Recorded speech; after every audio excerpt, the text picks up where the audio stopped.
Persuasion by Jane Austen, Chapter 1. Sir Walter Elliot of Kellinghall in Somersetshire was a man who, for his own amusement, never took up any book but the baronetage. There he found occupation for an idle hour, and consolation in the distressed one. There his facilities were roused into admiration and respect by contemplating the limited remnant of the earliest patents. There are unwelcome sensations arising from domestic affairs, changed naturally into pity and contempt, as he turned over the almost endless creation of the last century, and there, if any other leaf were powerless, he could read his own history with an interest which never failed. This was the page at which the favourite volume always opened. Elliot of Kellinghall, Walter Elliot, born March 1st, 1760. Married July 15th, 1784. Elizabeth, daughter of James Stevenson, squire of South Park, in the county of Gloucester, by which lady, who died 1800, he has issue Elizabeth, born June 1st, 1785, Anne, born August 9th, 1787, a stillborn son, November 5th, 1789, and Mary, born November 20th, 1791.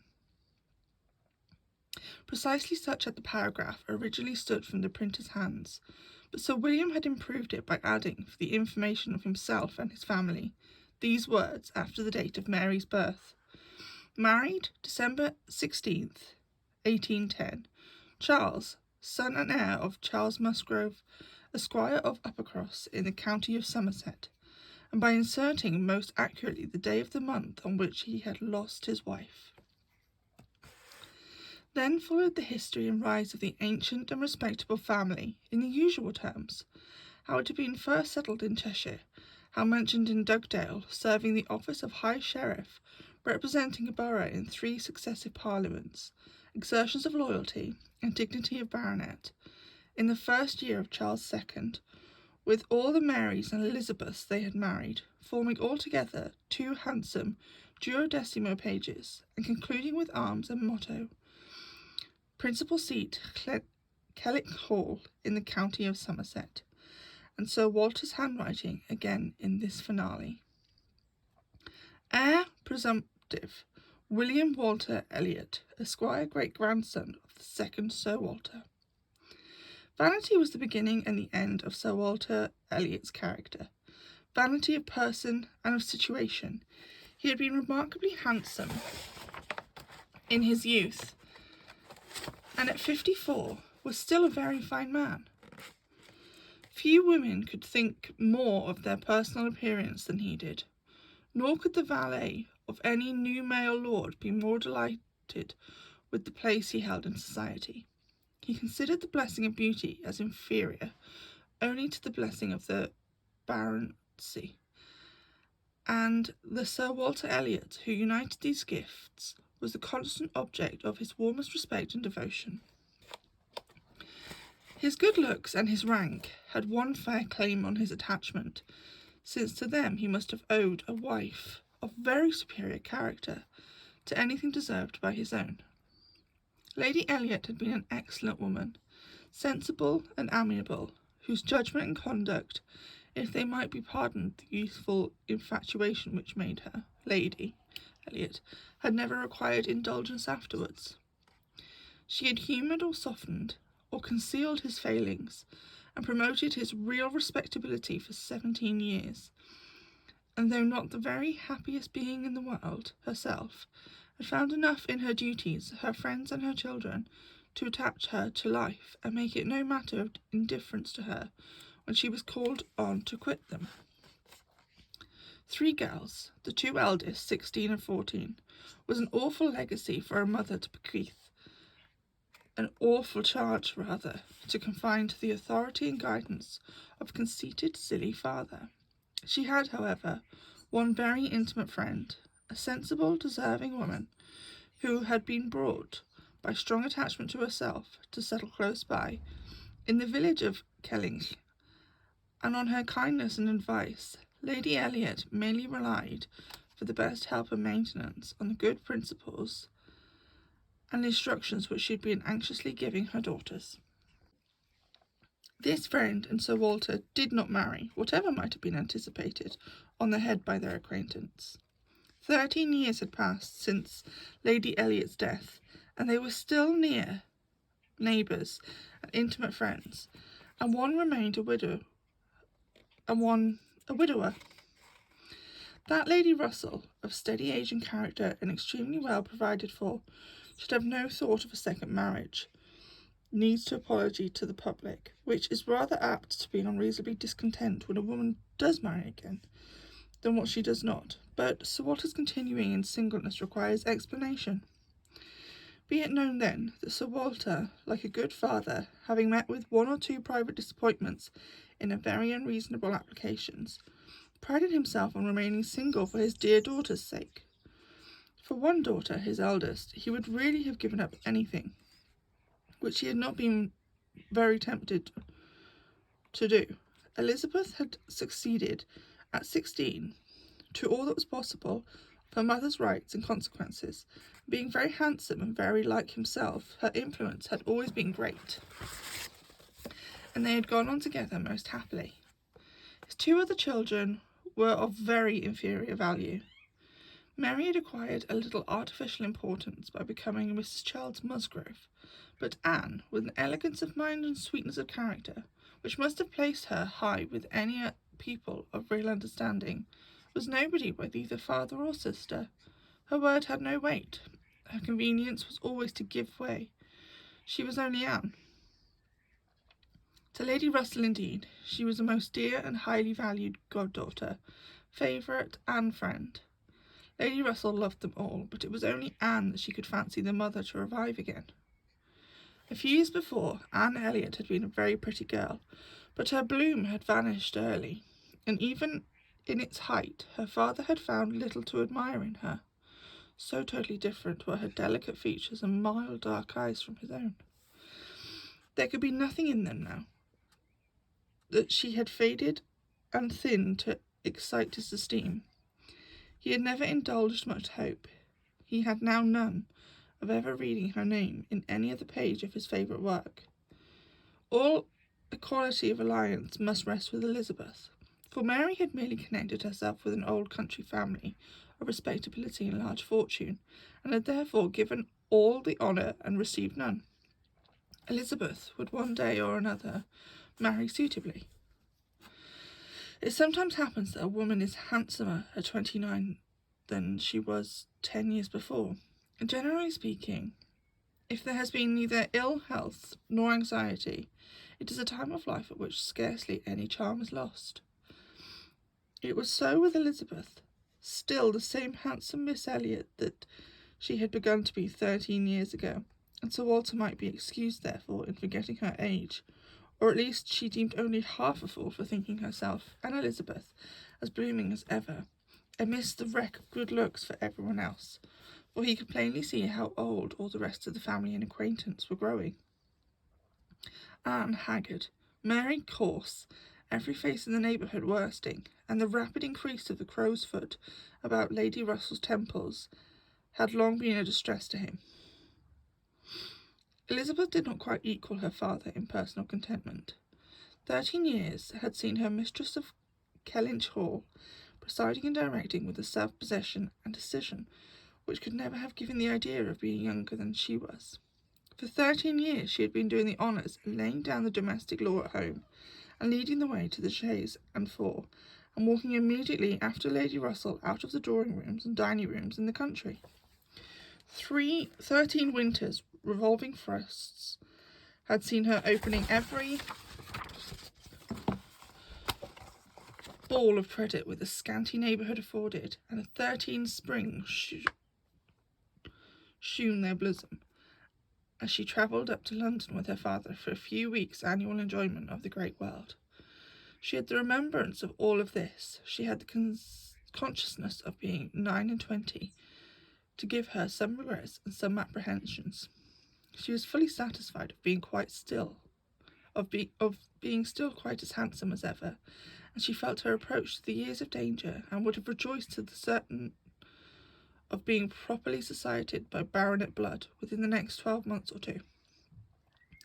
Then might she again take up the book of books with as much enjoyment as in her early youth, but now she liked it not.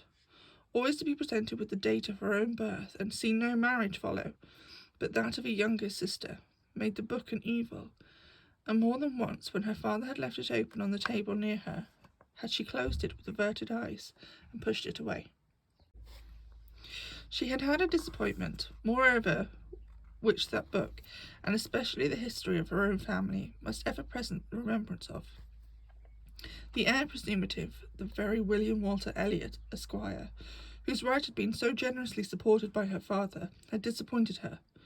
She had, while a very young girl, as soon as she had known him to be, in the event of having no brother, the future baronet, meant to marry him, and her father had always meant that she should.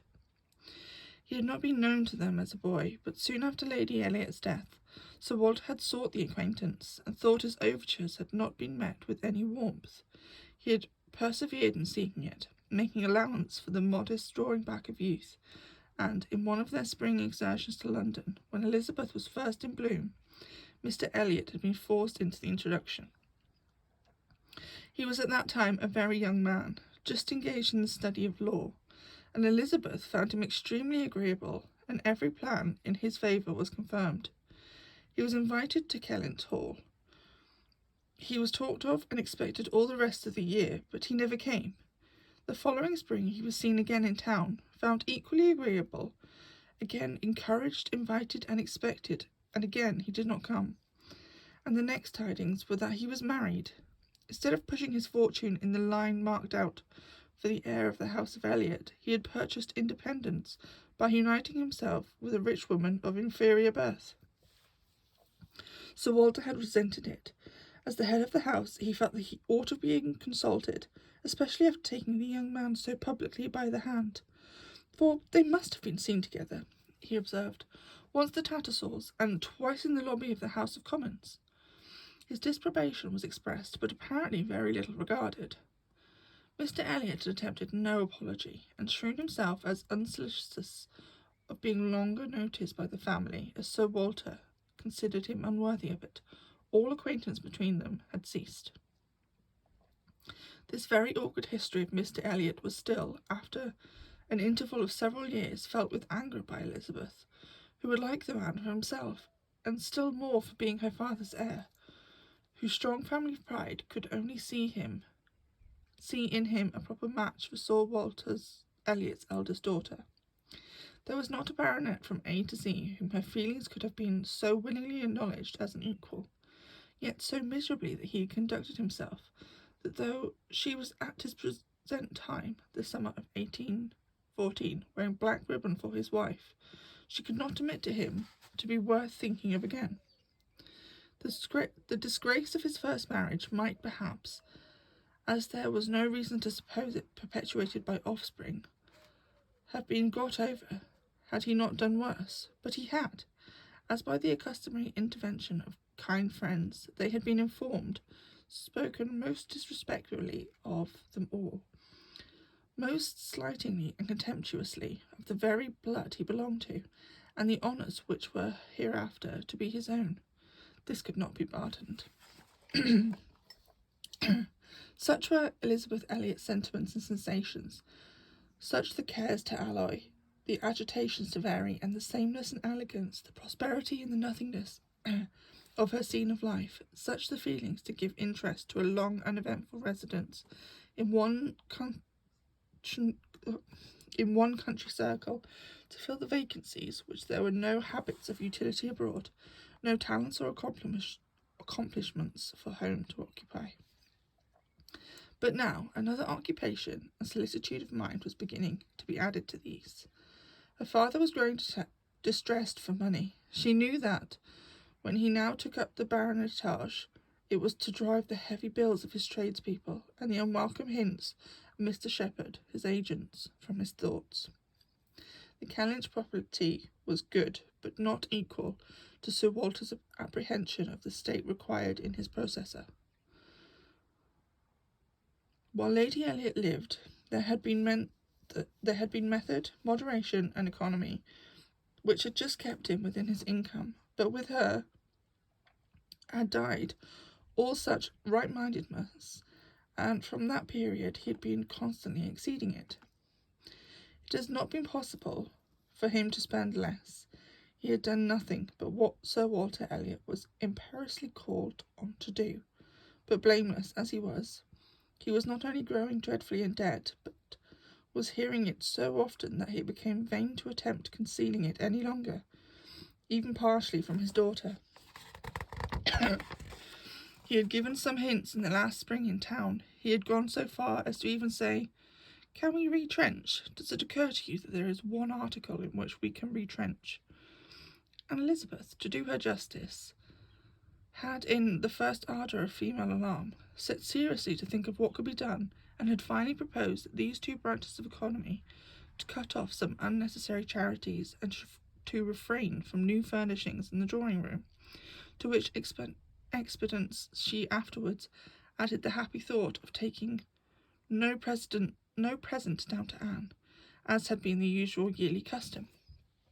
But these measures, however good in themselves, were insufficient for the real extent of the evil, the whole of which Sir Walter found himself obliged to confess to her soon afterwards. Elizabeth had nothing to propose of deeper efficacy.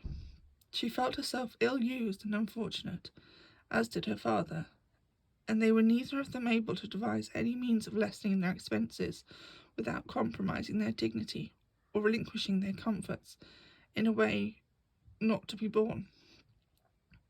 There was only a small part of his estate that Sir Walter could dispose of, but had every acre been alienable, it would have made no difference.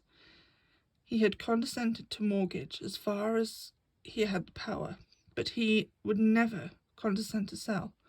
No, he would never disgrace his name so far. The Kellynch estate should be transmitted whole and entire, as he had received it. Their two confidential friends, Mr. Shepherd, who lived in the neighbouring market town, and Lady Russell, were called to advise them, and both father and daughter seemed to expect that something should be struck out by one or the other to remove their embarrassments and reduce their expenditures, without involving the loss of any indulgence of taste or pride.